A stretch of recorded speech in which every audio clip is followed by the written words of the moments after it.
Hello, నేను missus రావు. ఆంధ్రప్రదేశ్ ప్రభుత్వంలో పవన్ కళ్యాణ్కి ప్రత్యేకమైనటువంటి స్థానం, ప్రత్యేకమైనటువంటి గుర్తింపు.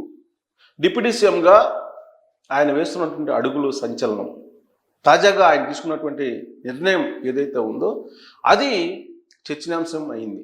ఏంటి ఆ నిర్ణయం అంటే, పంచాయతీరాజ్ పరిధిలో, రూరల్ డెవలప్మెంట్ పరిధిలో, అలాగే అటవీ శాఖ పరిధిలో ఉన్నటువంటి అధికారులు కొంతమంది కేసులను ఫేస్ చేస్తున్నారు. సుదీర్ఘకాలంగా విజిలెన్స్ కేసులు ఫేస్ చేస్తూ ఉన్నారు. రకరకాల అవినీతిపరమైనటువంటి అక్రమాలపరమైనటువంటి కేసులను ఫేస్ చేస్తున్నారు. అవన్నీ కూడా విచారణ దశలో ఉన్నాయి. విజిలెన్స్ అండ్ ఎన్ఫోర్స్మెంట్ ఈ కేసుల్ని పర్యవేక్షిస్తుంది. కానీ ఆ కేసులు ఇప్పుడు కూడా ఒక కొలిక్కి రాలేదు. దాంతో ఉద్యోగస్తులకి రావాల్సినటువంటి బెనిఫిట్స్ రావట్లేదు. ఈ సమస్య ఇప్పుడు వచ్చింది కాదు, ఏ ప్రభుత్వం ఉన్నా ఈ సమస్య ఉంటుంది. విజిలెన్స్ అండ్ ఎన్ఫోర్స్మెంట్ కేసులు బుక్ చేసిందంటే ఖచ్చితంగా వాళ్ళు అవినీతికి పాల్పడి ఉంటారు అనేటువంటి అభిప్రాయం దృఢంగా చాలామందిలో ఉంది. లేదంటే అసలు విజిలెన్స్ అండ్ ఎన్ఫోర్స్మెంట్ కేసులే పెట్టదు. అలాగే ఏసీబీ కేసులు పెట్టరు. జరుగుతున్నటువంటి అవినీతికి ఏసీబీ పెడుతున్నటువంటి కేసులకి అసలు పొంతనే లేదు. వాస్తవంగా 190 మందికి పైగా అవినీతికి పాల్పడుతున్నారు, లంచాలు తీసుకుంటున్నారు. మరి ఏసీబీ కేసులు చూసుకుంటుంటే కనుక 10ల సంఖ్యలోనే ఉన్నాయి. మరి ఏసీబీ పనిచేస్తున్నట్టా లేనట్టా? ఏసీబీ పెట్టినటువంటి కేసులే చాలా తక్కువ ఉన్నాయి. ఆ కేసులు విచారణ దిశలో ఉన్నాయి. వాటిని ఇమీడియట్గా సాల్వ్ చేయాలని చెప్పి ఇప్పుడు పవన్ కళ్యాణ్ గారి దగ్గరికి ప్రభుత్వ ఉద్యోగులు వెళ్ళారు. ఏసీబీ కేసులు ఉన్నటువంటి వాళ్ళు, విజిలెన్స్ కేసులు ఫేస్ చేస్తున్నటువంటి వాళ్ళు పవన్ కళ్యాణ్ గారికి ఏం చెప్పారో ఏమో ఉద్యోగులు. ఆయనైతే మిస్మరైజ్ అయ్యారు. ఆయన స్పందించారు. సహజంగా ఆయన ఎవరైనా పోయి తమ బాధలను కనుక చెప్తే సినిమా స్టోరీ లాగా ఇమీడియట్గా స్పందిస్తారు. ఆయన స్పందించే గుణం ఎక్కువగా ఉంది పవన్ కళ్యాణ్ గారికి. అందుకే లడ్డు కల్తీ అప్పుడు కూడా ప్రాయశ్చిత్త దీక్ష చేసి తిరుపతిలో సభ పెట్టి ఏ విధంగా స్పందించారో చూసాం మనం. తిరుపతి దేవస్థానానికి, తిరుమల వెంకన్నకి జరిగినటువంటి అపచారం, హిందూ ధర్మానికి జరిగినటువంటి అపచారం, ఇవన్నీ కూడా మాట్లాడారు ఆయన. అలాగే తాజాగా తిరుపతిలో జరిగినటువంటి తొక్కిసలాట, ఆ సంఘటనప్పుడు కూడా ఆయన వెళ్ళి ఏ విధంగా సీరియస్గా రియాక్ట్ అయ్యారో మనం చూసాం. తిరుపతి దేవస్థానానికి సంబంధించిన ధర్మకర్తల మండలి క్షమాపణ చెప్పాలి అని చెప్పి ఆయన పట్టుబట్టారు. క్షమాపణ చెప్పించారు కూడా. అందుకే ఆయన సంఘటన ఏదైనా జరిగినప్పుడు ఆయన స్పందిస్తూ ఉంటారు సీరియస్గా. అలాగే ఎవరైనా బాధల్లో ఉన్నట్టు గమనిస్తే కనుక ఇమీడియట్గా స్పందిస్తూ ఉంటారు. నిజంగా బాధల్లో లేకపోయినా బాధల్లో ఉన్నట్టు ఎవరైనా స్టోరీ రక్తి కట్టించినా కానీ స్పందిస్తూ ఉంటారు ఆయన. అలాంటి నేత పవన్ కళ్యాణ్ గారు అనేది ఆయన తోటి ఉన్నటువంటి వాళ్ళు చెప్పేటువంటి మాట. ఇప్పుడు ప్రభుత్వ ఉద్యోగులు పవన్ కళ్యాణ్ గారిని కలిశారు. ప్రభుత్వ ఉద్యోగులు ఎప్పుడు కూడా లైజనింగ్ చేస్తూ ఉంటారు. అధికారులు ఎవరుంటే, పాలక పక్షం ఎవరుంటే, పాలకులుగా ఎవరుంటే వాళ్ళని మిస్మరైజ్ చేయడానికి ప్రయత్నిస్తూ ఉంటారనేది ఉద్యోగ సంఘ నేతల మీద ఉన్నటువంటి ఒక అభిప్రాయం. అందుకే వాళ్ళు ప్రభుత్వాన్ని పడగొట్టగలం, ప్రభుత్వాన్ని దించగలం అనేటువంటి వార్నింగ్లు ఇచ్చేటువంటి స్థాయికి వెళ్ళిపోయారు ప్రభుత్వ ఉద్యోగుల సంఘం నేతలు. ఇప్పుడు విజిలెన్స్ అండ్ ఎన్ఫోర్స్మెంట్ కేసుల్ని, ఏసీబీ కేసులను తొలగించుకోవడానికి వ్యూహాత్మకంగా పవన్ కళ్యాణ్ గారి దగ్గరికి వెళ్ళారు. పవన్ కళ్యాణ్ గారు సీరియస్గానే స్పందించారు. నిజమే కదా, సుదీర్ఘకాలం పాటు విజిలెన్స్ అండ్ ఎన్ఫోర్స్మెంట్ ఏసీబీ కేసులు పెండింగ్లో ఉన్నాయి. వీటన్నిటి మీద 3 వారాల్లోగా తనకి నివేదికలు ఇవ్వాలి. నివేదికలు ఇవ్వడంతో పాటు ఈ కేసుల్ని వీళ్ళంత వరకు తొలగించేటువంటి ప్రయత్నం చేయాలి అనేటువంటి ఒక డైరెక్షన్ ఇవ్వడం జరిగింది. కానీ ఒక్కసారి ఏసీబీ కేసులు దొరికినా, విజిలెన్స్ అండ్ ఎన్ఫోర్స్మెంట్ కేసు జరిగినా ఆ కేసుల నుంచి బయటికి రావడం అనేది చాలా కష్టం. అసలు బుక్ చేయడమే కేసులు చాలా తక్కువ చేస్తూ ఉంటారు.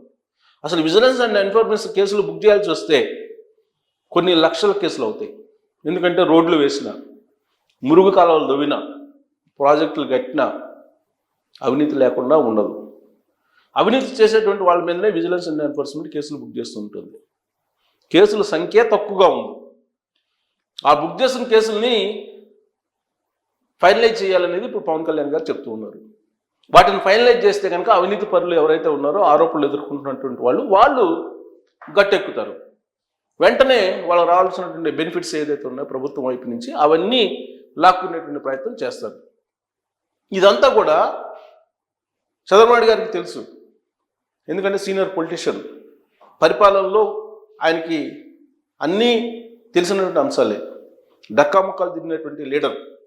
అందుకే ప్రభుత్వ ఉద్యోగులు ఏ విధంగా ఉంటారు, ఈ విజిలెన్స్ కేసులు ఉన్నటువంటి వాళ్ళు ఏ విధంగా వ్యవహరిస్తారు, ఏసీబీ కేసులు ఇరుక్కున్నటువంటి వాళ్ళు ఏ విధంగా ఉంటారు అనేది ఆయనకి తెలుసు.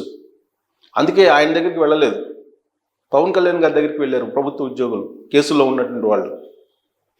ఈ మధ్యకాలంలో సిపిఎస్ రద్దుకు సంబంధించిన అంశాన్ని కూడా పవన్ కళ్యాణ్ గారి దగ్గరికి వెళ్ళి ప్రభుత్వ ఉద్యోగులు చాలా వ్యూహాత్మకంగా చర్చించారు.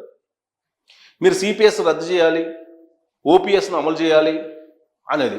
అసలు ఓపీఎస్ అమలు చేస్తే రాష్ట్ర ఆర్థిక పరిస్థితి కుప్పకూలుతుందని చెప్పి కేంద్ర ప్రభుత్వం చెప్తుంది. ఓపీఎస్ను అమలు చేసినటువంటి రాష్ట్రాలు ఆర్థిక సంక్షోభంలో కూరుకుపోయాయని చెప్పి కేంద్ర ప్రభుత్వం చెప్తుంది. అయినప్పటికీ ప్రభుత్వ ఉద్యోగులు వెళ్ళి సిపిఎస్ని రద్దు చేయాలి అనేటువంటి డిమాండ్ని పవన్ కళ్యాణ్ గారి దగ్గర చెప్తూ ఉన్నారు. చంద్రబాబు నాయుడు గారు ఎన్నికల ముందు కూడా ప్రచారంలో ఎక్కడ చెప్పలేదు సిపిఎస్ రద్దు చేస్తారని చెప్పి, ఎక్కడ చెప్పలేదు.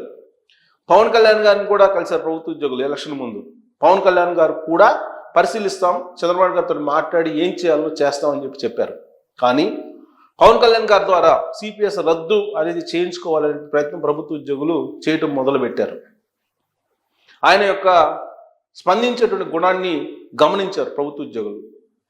ఆ కరెక్ట్ టైంలో కరెక్ట్గా కనెక్ట్ అయ్యేలాగా పవన్ కళ్యాణ్ గారికి ప్రభుత్వ ఉద్యోగులు ప్లాన్ చేశారు. ప్లాన్ చేసి మొట్టమొదటిగా విజిలెన్స్ అండ్ ఎన్ఫోర్స్మెంట్ కేసులు, ఏసీబీ కేసులు తొలగించుకోవాలనే ప్రయత్నం చేస్తూ ఉన్నారు.